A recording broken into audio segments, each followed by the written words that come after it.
నేటి ధ్యానాంశము అపోస్తలుడైన పౌలు రోమీయులకు రాసిన లేఖ 12వ అధ్యాయము 17వ వచనము నుంచి 21వ వచనము వరకు. కీడుకు ప్రతి కీడెవనికిని చేయవద్దు. మనుషులందరి దృష్టికి యోగ్యమైన వాటిని గూర్చి ఆలోచన కలిగియుండుడి. శక్యమైతే మీ చేతనైనంత మట్టుకు సమస్త మనుష్యులతో సమాధానముగా ఉండుడి. ప్రియులారా, మీకు మీరే పగ తీర్చుకొనక దేవుని ఉగ్రతకు చోటీయుడి. పగ తీర్చుట నా పని, నేనే ప్రతిఫలమిత్తునని ప్రభువు చెప్పుచున్నాడని వ్రాయబడి ఉన్నది. కాబట్టి నీ శత్రువు ఆకలిగొని ఉంటే అతనికి భోజనము పెట్టుము, దప్పిగొని ఉంటే దాహమిమ్ము. అలాగు చేయుట వలన అతని తల మీద నిప్పులు కుప్పగా పోయుదువు. కీడు వలన జయింపబడక మేలు చేత కీడుని జయించుము.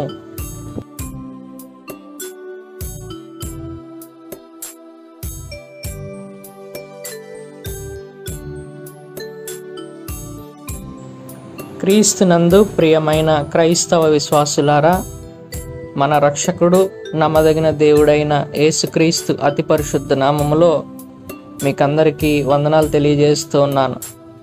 మరొక శుక్రవారము మీకందరికీ దేవుని సత్యవాక్కును అందించే కృపను ఆ దేవాతి దేవుడు నాకు అనుగ్రహించినందుకు మొదట దేవునికి స్తుతులు స్తోత్రములు అర్పిస్తూ ఉన్నాను. ఈనాటి వాక్య ధ్యానాంశమును మీరు విన్నారు. చాలా ప్రాముఖ్యమైన ధ్యానాంశము. ఎప్పటిలాగానే వాక్య ధ్యానంలోనికి వెళ్ళే ముందు మరొకసారి మీకందరికీ జ్ఞాపకం చేస్తూ ఉన్నాను. ఈ రోజున చాలా కంఫర్టబుల్గా, ఏ విధమైన ఆందోళన అలజడి లేకుండా మీ జీవితం సాఫీగా గడిచిపోతూ ఉండొచ్చు. కానీ రేపటి రోజు ఎలా ఉంటుందో మనకెవరికి తెలియదు. మన భవిష్యత్తు ఎలా ఉంటుందో తెలియదు. ఇప్పుడు బ్రతికి ఉన్నాం కదా అని భవిష్యత్తులో మనం అనుకున్నంతకాలం బ్రతికి ఉంటామని మనం అనుకోలేము. ఈరోజు సంపూర్ణమైన ఆరోగ్యంతో ఉన్నాం కాబట్టి జీవితం అంతా ఆరోగ్యంగా జీవించగలుగుతామనే గ్యారంటీ మనకు లేదు. నిన్నటి రోజున మనతో ఉన్నవారు ఈరోజు అనేక మంది ఈ లోకాన్ని విడిచి వెళ్ళిపోయారు. ఇంకా మనం ఈ లోకంలో జీవిస్తున్నామంటే అది మన శక్తి కాదు, మన బలం కాదు, మన సమర్థత కాదు. కాబట్టి దేవుని రాకడ అతి సమీపంలో ఉందని గ్రహించి దేవుని వాక్యానికి అనుగుణంగా మీ జీవితాన్ని మార్చుకుంటూ, మీ తప్పులను ఎప్పటికప్పుడు సరిదిద్దుకుంటూ దేవుని రాకడ కొరకు, నిత్య జీవితంలో స్థానము కొరకు ప్రయాసపడతారని మీకు విజ్ఞప్తి చేస్తున్నాను. క్రీస్తునందు ప్రియ విశ్వాసులారా, ఈ ప్రపంచంలో సుమారుగా 6000 పైచిలుకు మతాలుండగా కేవలము క్రైస్తవ మతం మాత్రమే సుమారుగా ఈ ప్రపంచంలో నివసించే జనాభాలో 60% మంది చేత స్వీకరించబడి క్రీస్తు అనే వ్యక్తిని దేవునిగా అంగీకరించి క్రైస్తవ ధర్మాన్ని ఆచరించే వారి సంఖ్య సుమారుగా 60%. అంటే ఒక 100 మంది ఉంటే 100 మందిలో 60 మంది క్రీస్తుని దేవునిగా అంగీకరించి క్రైస్తవ ధర్మాన్ని ఆచరిస్తున్నవారు ఈ ప్రపంచంలో ఉన్నారు. ప్రపంచంలో ఇన్ని వేల మతాలు ఉండగా, ఇన్ని వేల మత సంస్కృతులు ఉండగా కేవలం క్రైస్తవ మతం మాత్రమే ఈ ప్రపంచమంతటా ఎలా వ్యాపించగలిగింది? ఇతర మతాలలో లేని ప్రత్యేకత క్రైస్తవ మతంలో, లేదంటే క్రీస్తు జీవన విధానంలో ఏముంది? ఈ రోజున ఇతర మతాలకు చెందిన అనేక మంది వ్యక్తులు క్రీస్తుని దేవునిగా కాకుండా ప్రవక్తగా వర్ణించేవారు కొంతమంది అయితే, అసలు క్రీస్తు అనేవాడు పుట్టలేదు అని వాదిస్తున్నవారు కూడా ఈ సమాజంలో ఉన్నారు. సరే, వారి వారి మత ధర్మాలను డిఫెండ్ చేసుకోవడానికి వారు ఏ విధంగానైనా వాదించవచ్చు, కామెంట్ చేయొచ్చు.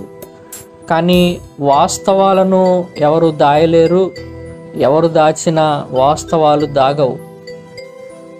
ఈ ప్రపంచాన్ని అత్యధికంగా ప్రభావితం చేసిన ఏకైక వ్యక్తి ఎవరు అనంటే యేసుక్రీస్తు. ఎవరు ఒప్పుకున్నా ఒప్పుకోకపోయినా ఇది చారిత్రక వాస్తవం. మీకందరికీ ఒక విషయాన్ని చెప్పాలి.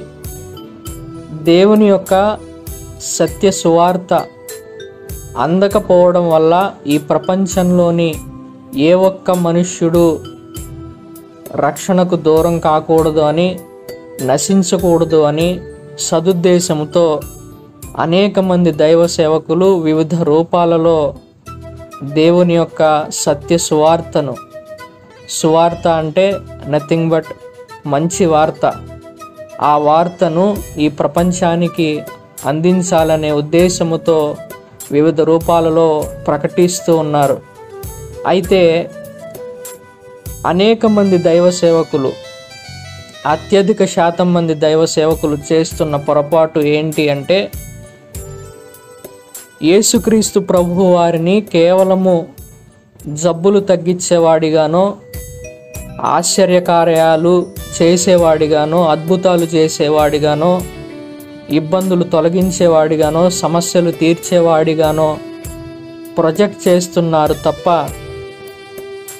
క్రైస్తవ ధర్మంలో ఉన్న విశిష్టమైన లక్షణాన్ని, ఒక విశిష్టమైన గుణాన్ని ఈ ప్రపంచానికి అందించే విషయంలో అత్యధిక శాతం దైవ సేవకులు విఫలమవుతూ ఉన్నారు. దైవ సేవకులకి నిర్దేశించేంత స్థాయి నాకు లేదు. కానీ బైబిల్ గ్రంథంలో అపోస్తలుడైన పౌలు రోమీయులకు రాసిన లేఖ 12వ అధ్యాయంలో 7వ వచనంలో కృపావరాల గురించి ప్రస్తావిస్తూ చాలా స్పష్టంగా రాయబడింది. అనేక మందికి అనేక రకాల కృపావరాలు ఉంటాయి. అందులో హెచ్చరించడం కూడా ఒక కృపావరంగా బైబిల్ గ్రంథంలో రాయబడింది. కాబట్టి ఈ విధమైన పొరపాటు జరుగుతుంది అని హెచ్చరిస్తూ ఉన్నాను తప్ప ఎవరిని నేను దూషించే ప్రయత్నం చేయడం లేదు. ఇకపోతే విశిష్టమైన లక్షణము అని అన్నాను. ఏంటి ఆ విశిష్టమైన లక్షణము అని అంటే, క్రైస్తవ మతంలో క్రీస్తు బోధించిన బోధలలో మనందరినీ ఆకర్షించే ఒక లక్షణము, ప్రపంచంలో శాంతిని నెలకొల్పడానికి, ప్రపంచం దాకా ఎందుకు, ఒక కుటుంబంలో శాంతి సమాధానాలు ఉండాలి అంటే ఈ ప్రాక్టీస్ ఖచ్చితంగా అవసరం. అదేంటి అంటే శత్రువుని సైతం ప్రేమించడం, అపకారికి సైతం ఉపకారం చేయడం అనేది కేవలం క్రైస్తవ ధర్మంలోనే, క్రీస్తు బోధలలోనే మనకి కనిపిస్తుంది. మనందరం గమనించాల్సింది ఏంటి అంటే, ప్రతి ధర్మము, ఏ మతానికి చెందిన ధర్మమైనా అంతిమంగా మంచినే బోధిస్తుంది. ఏ మత ధర్మము చెడుని బోధించదు, చెడుని ప్రాక్టీస్ చేయమని చెప్పదు. కానీ ఆ మంచి దేనిని ఆధారంగా చేసుకుని ఏ మార్గాన్ని ఆచరించడం ద్వారా నిలబడింది అనేది కూడా ఇంపార్టెంట్. చెడు చేయడం ద్వారా మంచిని నిలబెట్టాము, మంచిని గెలిపించాము అనుకుంటే అది మంచిగా ఎంచబడదు. హింస చేయడం ద్వారా అహింసని నిలబెట్టాము అనుకుంటే అది అవివేకం. ఒక వ్యక్తికి అన్యాయం చేయడం ద్వారా వేరే వ్యక్తికి న్యాయం చేసామంటే అది ఏ విధంగా న్యాయము అనేది మనం ఆలోచించాలి. కాబట్టి ధర్మాన్ని నిలబెట్టాలి, కానీ ధర్మాన్ని నిలబెట్టడం కోసం అధర్మం చేయకూడదు. ఈ విధంగా ఏ ఒక్క వ్యక్తికి అన్యాయం చేయకుండా, ఎవరిని తక్కువ చేసి చూడకుండా, ఎవరిని హెచ్చించి చూడకుండా, అందరినీ సమాన దృష్టితోనూ, మనుషులందరిలో దేవుని యొక్క స్వభావాన్ని నింపాలి అనే ఉద్దేశంతోనూ చేసిన బోధలు యేసుక్రీస్తు బోధలు. మనందరము ఎవరు అంటే, ఎవరి పోలికలో సృష్టించబడ్డాం అంటే, సాక్షాత్తు దేవుని పోలికలోనే మనుషులమైన మనందరం సృష్టించబడ్డాం. కాబట్టి మన స్వభావం ఏ విధంగా ఉండాలంటే దైవ స్వభావం కలిగి ఉండాలి. కానీ మన ఆది తల్లిదండ్రులు ఆదాము హవ్వ చేసిన పాపము ఫలితంగా వారసత్వంగా మనం పాపాత్ములుగా జీవిస్తూ వచ్చాం. కాబట్టి మన స్వభావంలో పాపాన్ని తీసివేసి పవిత్రతను నింపాలి అనేదే యేసుక్రీస్తు ప్రభు వారి బోధల్లో ముఖ్య ఉద్దేశం. నీతిమంతుడు లేడు, ఒకడునూ లేడు అనేది బైబిల్ యొక్క ఉద్దేశం. అందుకే మనకెవరికి స్వతహాగా ఎదుటివారిని శత్రువులుగా భావించి వారిని ద్వేషించే హక్కు మనకెవరికి లేదు. అదేవిధంగా ఎదుటివారిని పాపాత్ములుగా ఎంచే హక్కు మనకెవరికి లేదు. ఎదుటివారికి తీర్పు తీర్చే హక్కు మనకెవరికి లేదు. ఈ లోకంలో ప్రతి క్షణము ఎవరో ఒక ఇద్దరు వ్యక్తుల మధ్య అనునిత్యం గొడవలు, సంఘర్షణలు జరుగుతూనే ఉంటాయి కదా. అది భార్యాభర్తల మధ్య కావచ్చు, సోదరుల మధ్య కావచ్చు, అన్నదమ్ముల మధ్య కావచ్చు, అక్క చెల్లెళ్ళ మధ్య కావచ్చు, ఆస్తి తగాదాలు కావచ్చు, కోర్టు కేసులు కావచ్చు, రాజకీయపరమైన వైరుధ్యాలు కావచ్చు, లేదంటే దేశానికి మధ్య యుద్ధ వాతావరణం వల్ల కావచ్చు. ఏదో ఒక రూపంలో ప్రతి క్షణము ఎవరో ఒకరు వేరే ఒకరితో గొడవ పడుతూనే ఉంటారు కదా, సంఘర్షణ చేస్తూనే ఉంటారు కదా. ఎందుకు ఈ పరిస్థితి?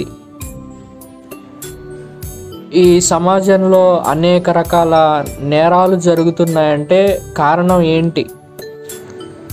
కారణం ఏంటి అంటే మనలో ఎదుటి వారిని క్షమించే స్వభావం లేకపోవడం, ఎదుటివారి కంటే మనల్ని మనం హెచ్చించుకుని అహంకారంగా ఫీల్ అవ్వడం, ఎదుటివారి ముందు మనల్ని మనం తగ్గించుకోవడానికి ఇష్టపడకపోవడం, ఎదుటివారి ప్రయోజనాల కంటే నా ప్రయోజనాలే ముఖ్యము అనే స్వార్థాన్ని కలిగి ఉండడం, ఇవన్నీ కారణాలు కదా.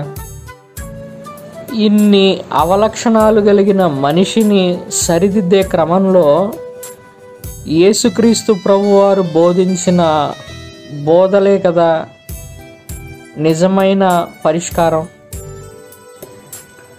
శత్రువుని సైతం ప్రేమించమంటాడు. మనల్ని ద్వేషించే వారికి సైతం ఉపకారం చేయమంటాడు, మేలు చేయమంటాడు.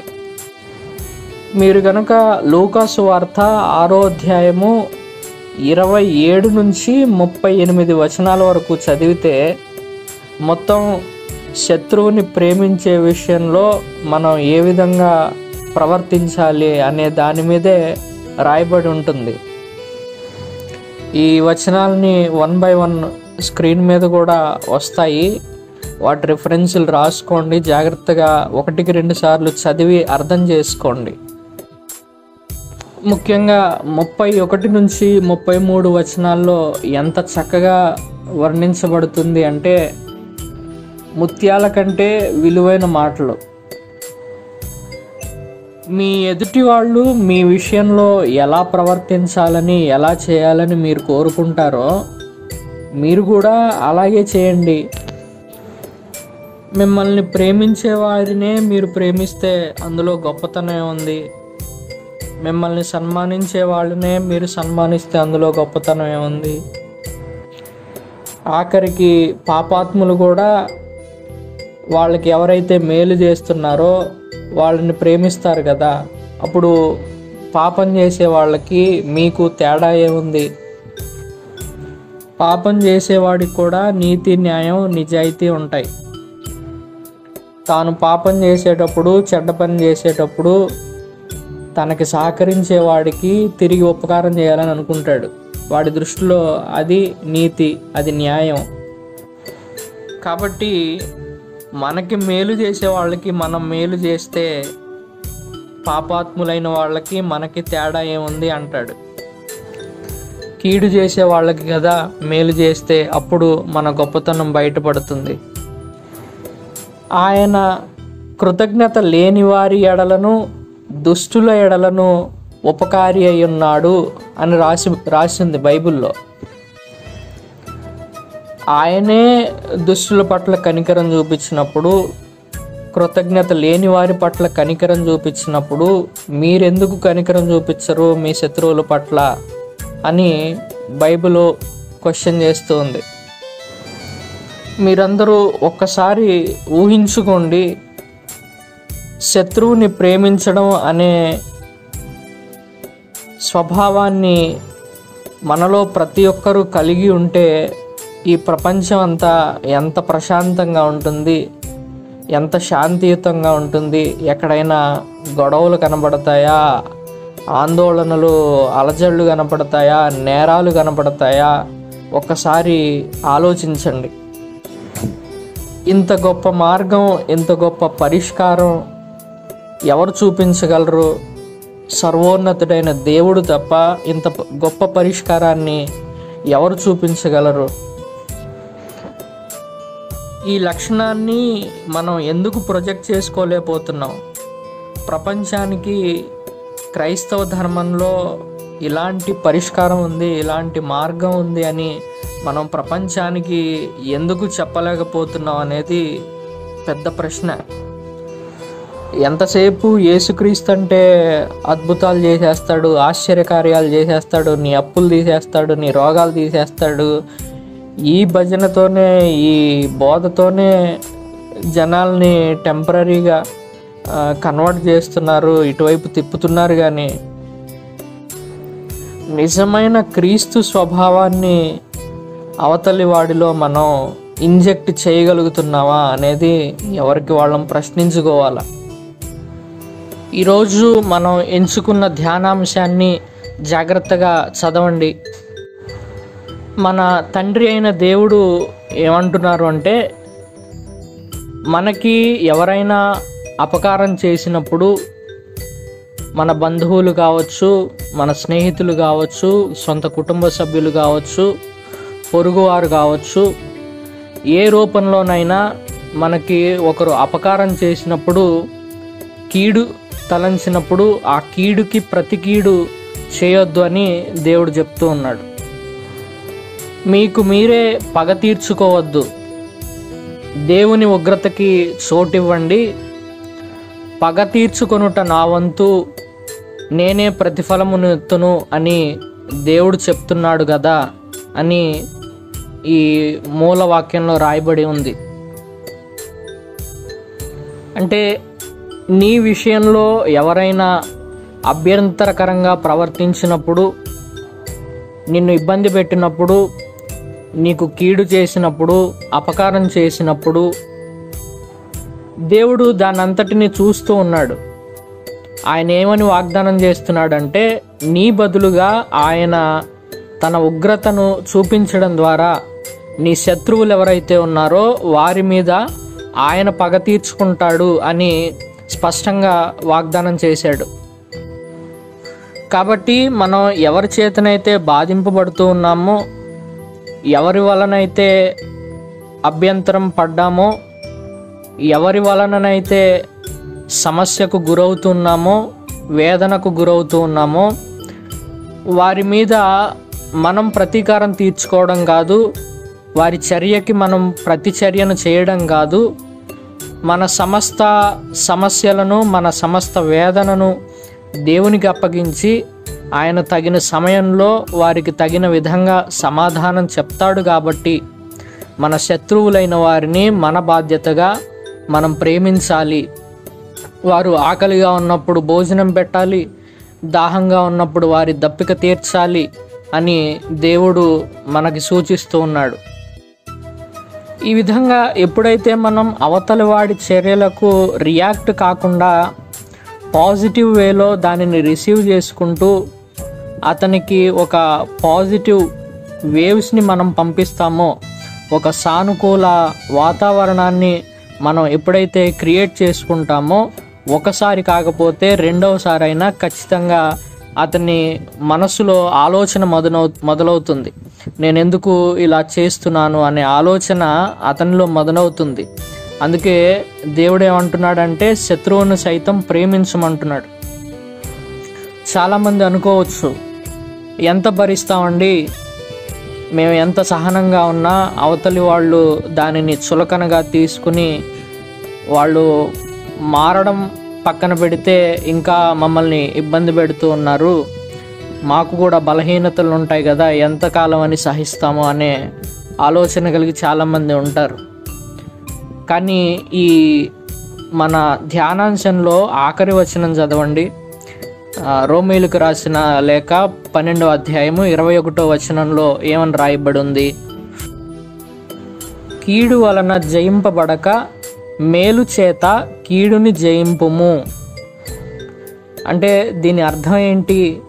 ఎప్పుడైతే మనం కీడుకి ప్రతి కీడు చేస్తామో తద్వారా మనం విజయం పొందకపోవచ్చు, కానీ ఖచ్చితంగా అవతలి వాడిని చేతిలో పరాజయాన్నే పొందుతాం.